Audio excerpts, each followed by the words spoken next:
पाकिस्तान से भारत को बात करनी चाहिए। मैं नहीं बोल रहा, ऐसा बोल रहे हैं तकरीबन 117 लोग जिन्होंने एक एप्लीकेशन या बोले एक उसको साइन किया है। और ये उसमें बोला गया था कि भाई इन पाकिस्तान से बात कीजिए।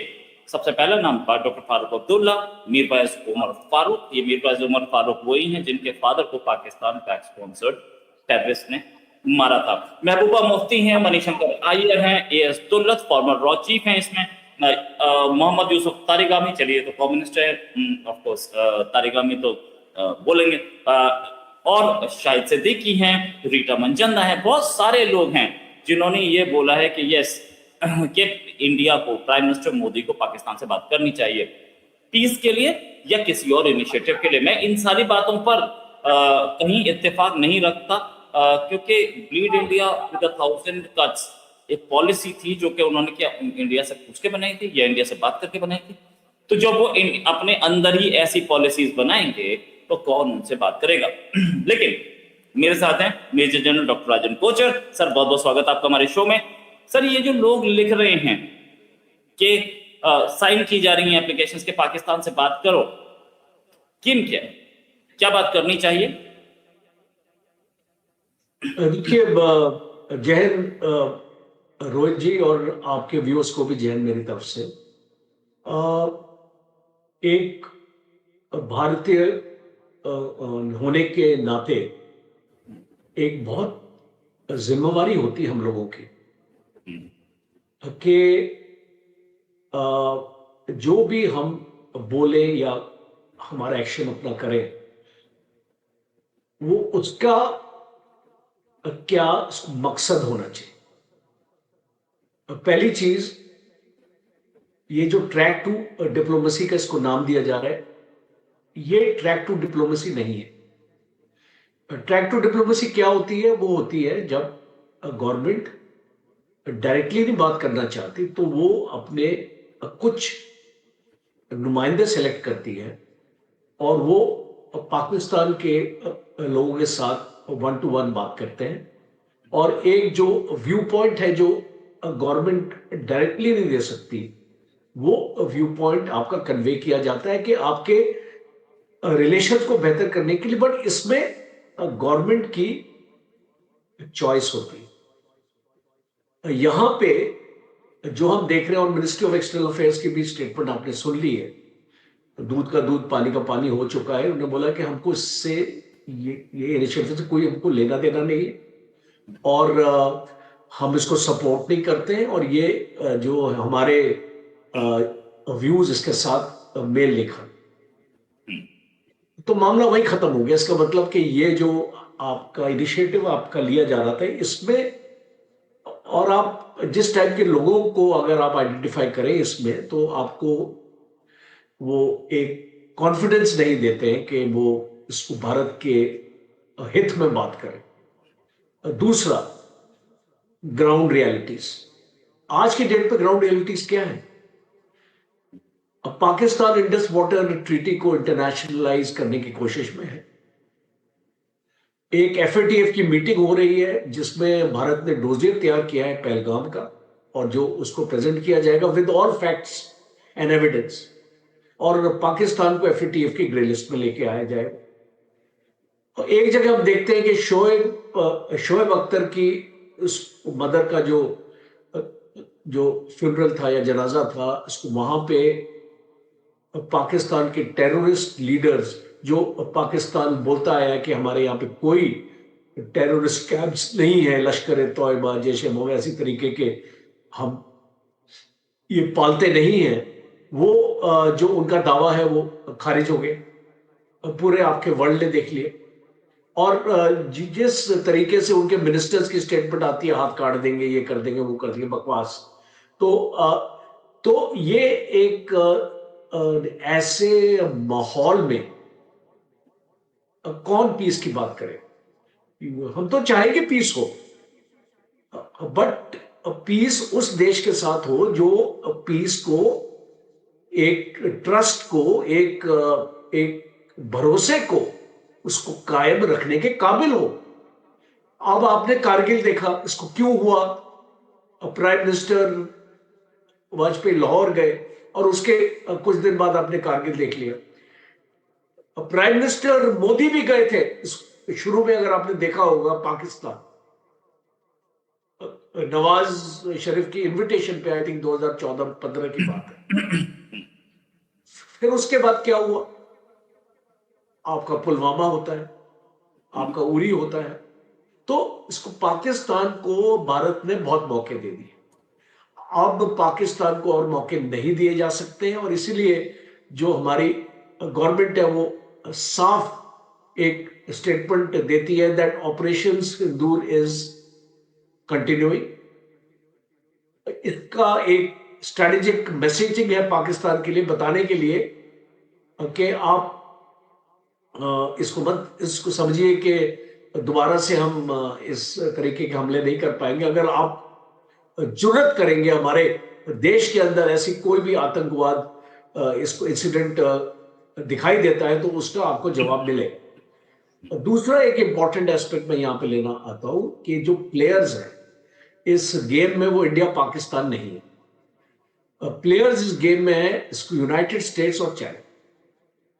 क्या चाइना चाहेगा कि पाकिस्तान और इंडिया के बीच में दोस्ती हो, और जो उसका सामान है वो फिर कैसे बिकेगा? बिकॉज पाकिस्तान की आर्मी 75 to 80% चाइना के इक्विपमेंट इस्तेमाल करती है। दूसरा, क्या चाइना चाहेगा कि भारत ताकतवर बने? इसको भारत को कमजोर कैसे किया जाए? इसीलिए आप देख रहे हैं बांग्लादेश के 2 पोर्ट्स पे एक तो अमेरिका आ गया है, और जो आपका तीस्ता रिवर प्रोजेक्ट है उसमें चाइना ने कंट्रोल कर लिया। चाइना ने श्रीलंका में हबन टोटा पे कंट्रोल किया, आज वो लीज पर है, इसको चाइना को दे रखा है श्रीलंका ने।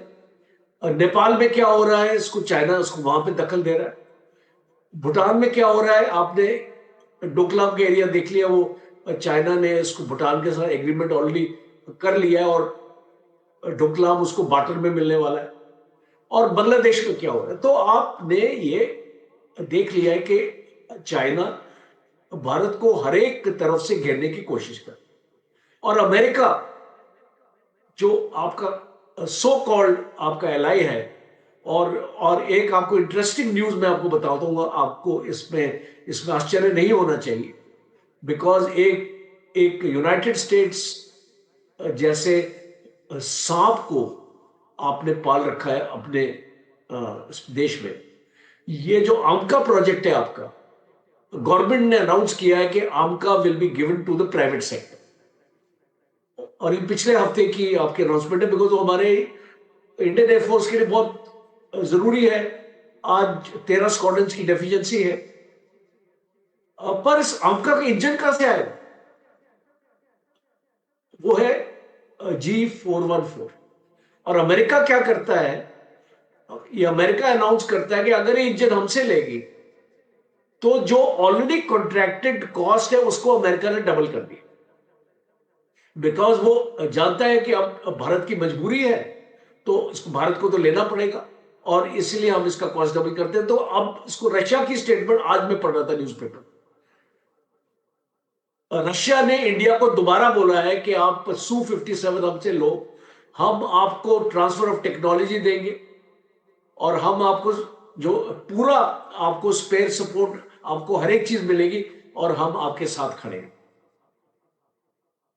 तो मुझे ये समझ नहीं आ रहा है कि हमारी गवर्नमेंट अमेरिका के साथ क्यों चिपकी हुई है, और ये बहुत इंपॉर्टेंट है समझना, बिकॉज आने वाले वक्त में अमेरिका आपका दोस्त नहीं है, आपको समझना पड़ेगा। और पाकिस्तान, अब जैसे डोनाल्ड ट्रंप बोलता है कि अगर भारत पे हमला होगा तो हम भारत को सपोर्ट करेंगे, ये एक स्टेटमेंट ही है, बिकॉज अगर आपने भारत को सपोर्ट आपको करना है तो आपने टैरिफ्स क्यों बढ़ाए? ये आपने 12.5% आपने लेबर के ऊपर टैरिफ क्यों लगाया? ये आपकी इंटेंशन आपकी जाहिर कर रहा है, आप भारत की मदद नहीं कर रहे, आप भारत को तकलीफ में डालने की कोशिश कर रहे हैं। आपने 18% आपने पहले 50% आपने टैरिफ लगाया, फिर आपने 18 लगा दिया, और आपको अभी तक इतना टाइम क्यों लग रहा है ट्रेड एग्रीमेंट्स को साइन करने के लिए। दूसरा, आप इस पाकिस्तान की क्यों मदद कर रहे हैं? हर एक फोरम में आप पाकिस्तान की तारीफ करते हैं, इस पाकिस्तान को आपने पीस प्रोसेस में लगाया ईरान में। तो ये सारी जो चीजें हैं हमारे अवाम को भी दिखनी चाहिए, बिकॉज ये उनके सामने है और उनको एक एक समझ आनी चाहिए कि आज के डेट में जो ये इस टाइप की जो पीस की बात करते हैं, अब ये अमेरिका भी नहीं चाहेगा इसको पीस करना। और पाकिस्तान क्या कर रहा है? एक पाकिस्तान इमेज क्रिएट कर रहा है लोगों को दिखाने के लिए कि वो तो पीस चाहता है पर इंडिया पीस नहीं चाहता। अब खास तौर पे ये जो ईरान का समझौता वगैरह इसने कराया है, जो इसका तो इसमें 5% रोल ही था, कतार का इसमें मैक्सिमम रोल था, पर अपना क्रेडिट लेने की कोशिश कर रहा है। तो यहां पर आप एक इसको वर्ल्ड को अपनी जो आपकी जो छवि है जो इतनी आपकी खराब हो चुकी है पाकिस्तान की, जिसमें आपका टेररिज्म फैलाया जाता था, वो उस छवि को आप एक एक रिपेयर मोड में लेके आ रहे हैं। और इसीलिए मैं ये इसको मानता हूं कि ये जो इसको पहल है, ये इसकी टाइमिंग सही नहीं। अब पहल इसको वो होती है जो जहां पे आपका टाइमिंग और उसका वक्त आपका सही होता है। आज का वक्त जिस तरीके से पाकिस्तान से सेंटिमेंट्स आ रहे हैं, वो इंडस वाटर ट्रीटी को इंटरनेशनलाइज कर रहा है। वो अभी एफएटीएफ की मीटिंग है तो भारत इसको वहां पे सबूत पेश करने वाला है पहलगाम का, और पाकिस्तान को एफएटीएफ में वापस डालने के लिए। तो जब इस टाइप के सेंटिमेंट्स दोनों साइड में है बॉर्डर के, इसको मुझे नहीं लगता कि कोई भी पीस का जो इस टाइप का एक प्राइवेट और एक इंडिविजुअल इनिशिएटिव है, ये कोई आपको इसको फायदा लाने वाला। राइट, कोई फायदा लाने वाला है ऐसा तो नहीं लगता। लेकिन सर, जब एक जनरल माहौल है कंट्री कि हमें बात नहीं करनी, प्राइम मिनिस्टर खुद बोल चुके blood and water can not go together, ऐसे टाइम पे ये लोग 107 लोग साइन कर रहे हैं और बोल रहे हैं हम बातचीत कीजिए, वेस्टेड इंटरेस्ट है या कहीं फॉरेन फंडिंग है? क्या ये फारूक अब्दुल्ला वगैरह तो फॉरेन फंडिंग नहीं हो, क्योंकि इनको फंडिंग क्या करेंगे, वो इनके पास खुद ही बहुत पैसा है, बट कहीं वेस्टेड इंटरेस्ट? तो देखिए, मैं इसको मेरे पास कोई ऐसी एविडेंस बेस्ड चीज नहीं है कि मैं इनके ऊपर एक डायरेक्ट एलिगेशन लगा सकूं, पर इतना मुझे समझ आता है कि ये लोग क्यों इकट्ठा हुए। पहली चीज, इनके कुछ लोगों के पाकिस्तान के साथ भी एक एक एक रिलेशनशिप है। इनके इसको रिलेशंस पाकिस्तान में रहते हैं और आपस में एक वो एक बॉन्डिंग है। दूसरा, पाकिस्तान की जो इकोनॉमी है, अगर आप उसको सस्टेन करना है तो भारत उसकी बहुत मदद कर सकता है। फॉर एग्जाम्पल, अगर आपने स्पोर्ट्स के इवेंट्स को शुरू कर दिए, वो स्पॉन्सरशिप इतनी होती है, इतने वर्ल्ड की आपकी व्यूअरशिप होती है, पाकिस्तान को तो पैसा मिलेगा। और जो उनके स्पोर्ट्स के कमेंटेटर्स होते हैं, हम उनको आने नहीं देते हैं। और इंडिया पाकिस्तान का कभी भी मैच होता है तो आप जानते हैं सेल आउट है। दूसरा, हॉकी का भी अगर आप क्षेत्र ले लें तो वहां पर भी यही हाल है। आपके जो फिल्म एक्टर्स जो आते रहते पाकिस्तान से आते थे, यहाँ पे प्रोग्राम करते थे, और यहाँ पे म्यूजिक शो होते थे, नुसरत फतेह अली खान वगैरह जो भी इस टाइप के लोग थे, वो आते थे यहाँ पे, पैसा बनाते थे, जाते थे। अब हमने सब बंद कर दिए। तो और जो ट्रेड होता था पाकिस्तान इंडिया के बीच में, बिकॉज देखिए, आपके जो चीजें आपको सस्ती मिलेंगी, बिकॉज आपके ट्रांसपोर्टेशन कॉस्ट आपकी कुछ नहीं है, आपका सप्लाई चेन आपका कन्वीनियंट है, आपने बॉर्डर के उस तरफ अपना सामान अपना भेजना है, आपके वाघा बॉर्डर्स हैं, बाकी बॉर्डर अतारी बॉर्डर है वगैरह। तो पाकिस्तान को डेफिनेटली इसका इंपैक्ट हुआ। और दूसरा इंपैक्ट पाकिस्तान को हुआ अफगानिस्तान, बिकॉज अफगानिस्तान $2.5 बिलियन का ट्रेड है, और वो एक कांस्टेंट आपका ट्रेड था। सब्जियां जाती थी पाकिस्तान से, दवाइयां जाती थी, हर एक चीज पाकिस्तान से अफगानिस्तान चाहती थी, आज नहीं जा रही। तो वो मार्केट पाकिस्तान की इफेक्ट होगी। अब उस कहाँ बेचेगा ये, और वो उसको ट्रांसपोर्ट करना पड़ेगा, उसके दाम बढ़ जाएंगे, उसका प्रॉफिट कम हो जाए। तो ये सारी चीजें आपको समझनी पड़ेगी कि आज पाकिस्तान एक बहुत टाइट सिचुएशन में, और पता नहीं ये 107 लोग जो अपनी क्या अपना सोच रखते हैं, because ministry of external affairs ने तो बोल दिया हमारे को लेना देना नहीं इसका। तो अगर इसको भारत की गवर्नमेंट चाहती कि ये इनिशिएटिव हो, तो वो चुप बैठ जाती, इन द सेंस कि वो कोई स्टेटमेंट ही ना देती। पर एक स्टेटमेंट दी अगर गवर्नमेंट ने, तो बहुत इंपॉर्टेंट है इसको आपको समझना कि गवर्नमेंट इसके फेवर में नहीं, और इसको मैं जरूर पीस के लिए मैं मना नहीं करता हूं कि पीस हो, पर वो जो दूसरी पार्टी है वहां पर, उसको भी तो पीस के बारे में सोचना चाहिए। सही बात है। अभी आप इसको, आपका जनाजा होता है, इधर होता है, आपके टेररिस्ट लीडर्स आम घूम रहे हैं, आप ऐसी स्टेटमेंट देते हैं हाथ काट देंगे, ये कर देंगे, वो कर देंगे, तो क्या माहौल आप क्रिएट कर रहे हैं एक पीस का? बिल्कुल सही, माहौल तो है ही नहीं बिल्कुल। बिल्कुल सही। जब पीस के लिए तो माहौल ही नहीं आपको है, हाँ, तो सर 107 लोग क्या करें?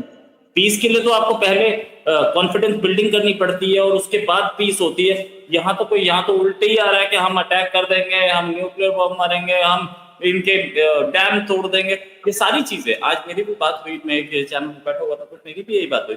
मैंने कहा यार डैम तोड़ने की धमकी दे रहे हो तो तोड़ दो ना, तुम्हें मना किसने किया? इंडिया ने तुम्हें चिट्ठी लिखी है कि नहीं डैम मत तोड़ना?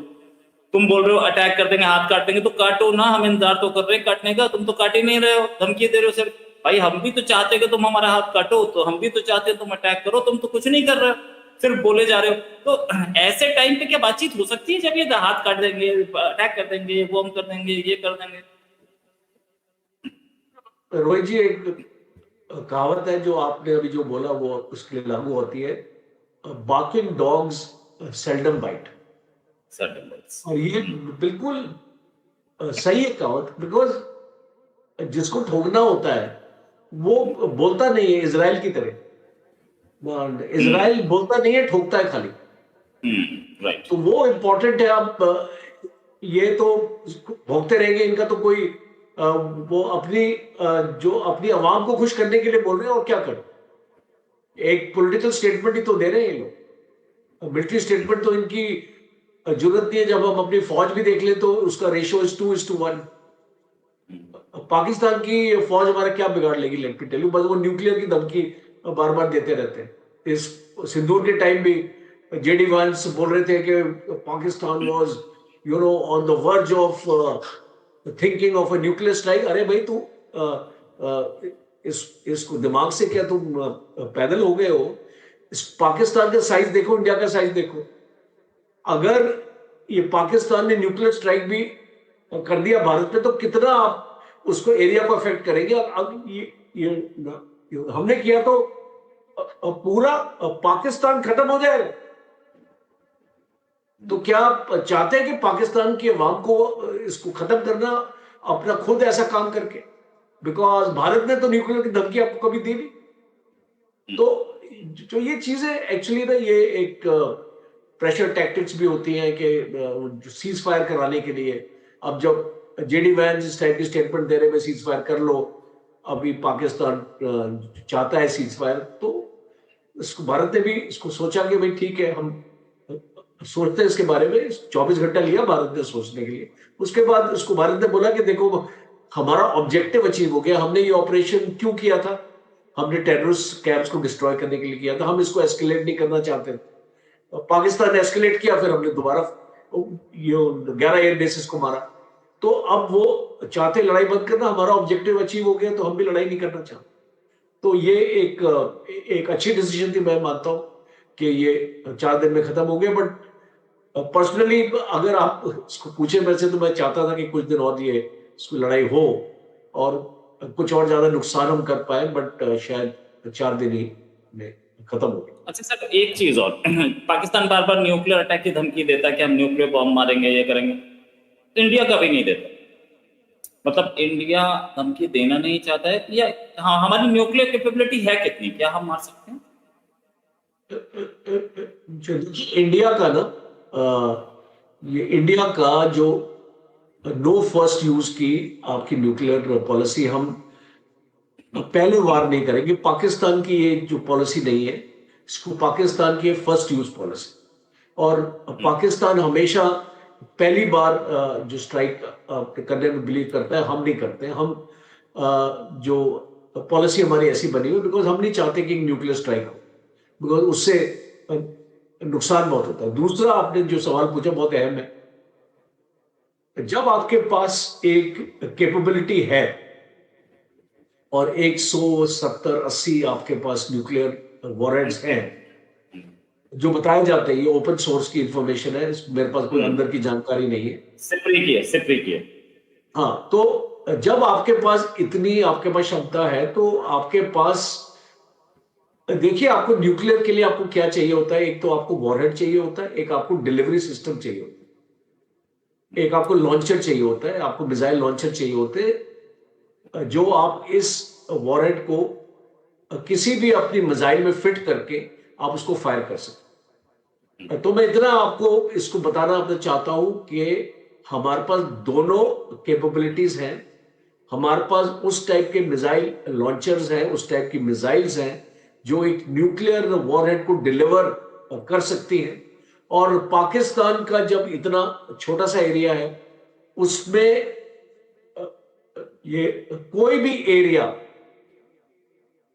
ये जो ऐसा नहीं है जिसको हम नहीं कवर कर पाएंगे, ये अगर हम स्ट्राइक पाकिस्तान में करते हैं। तो ये चीज आपको समझने की जरूरत है और इसको आपको हल्के में नहीं लेना चाहिए। हमारी प्रिपेयर्डनेस है, हमारा एक स्ट्रेटेजिक फोर्सेस कमांड है, एक लेफ्टिनेंट जनरल है, उसको हेड करता है।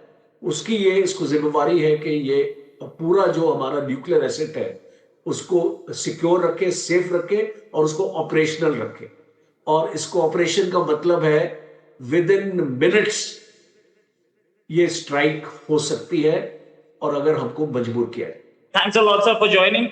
This was a live telecast, simulcast. Sir उम्मीद है जल्दी डिस्कशन और करेंगे। अभी के लिए नमस्कार, धन्यवाद, जय हिंद सर। जय हिंद।